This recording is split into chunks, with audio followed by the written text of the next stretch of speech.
entrepreneur, my parents' biggest frustration was that I was epically lazy, and if they handed out gold medals for being lazy, I would have won, I assure you, hands down. Because even though I was a slightly chubby kid growing up in a morbidly obese family in Tacoma, Washington, I always knew two things about myself. One day I was going to be rich, and I was going to have six-pack abs. Like, those are the two things, as that kid that was, jiggling his belly thinking, one day I'm not going to have to suck in my gut. When I left for college, my own mother, who'd always been my biggest cheerleader, quietly assumed I was going to fail. But these two guys that were successful entrepreneurs and bodybuilders happened to walk into a class when I was a teacher. And they were just starting a technology startup, and they said, hey, we need a copywriter. Why don't you come be a copywriter? And so I was just young enough and just dumb enough, and I went all in. They literally put me in the room with all the computer servers. But starting from there, I knew I could wow people because I was willing to grind it out.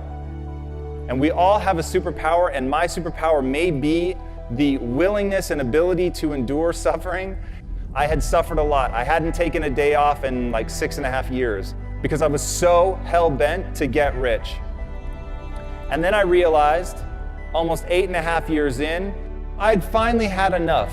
I had hit my breaking point from suffering, and I got so mad, and I was so unwilling to do it anymore. And I turned to my partners and I say, I'm completely miserable, I quit. I realized the reason I was living the cliche of money can't buy happiness. Along the way, had become so myopically focused on this promise I had made to myself as a kid that I never stopped to ask, why do I want to get rich? The questions you ask yourself will determine the course of your life. I had been asking myself, what do I need to do to get rich? And it left me really unhappy. So I changed the question, and I started asking, what would I do and love every day, even if I were failing? Life is too short. This is your one go-round. So what are we going to do? We're going to build a company that's predicated on value. We're going to build a company that's predicated on passion. I started thinking about my mom and my sister, but they were profoundly overweight.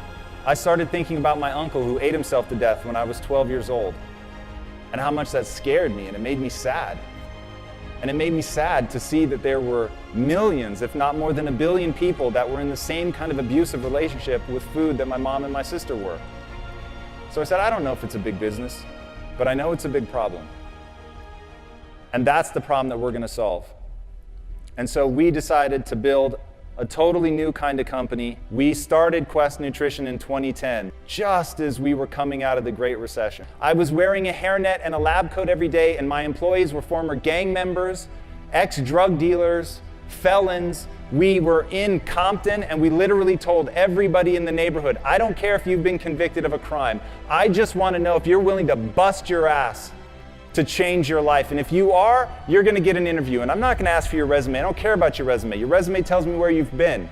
It doesn't tell me the price you're willing to pay to become somebody new. Every belief that you have is a choice.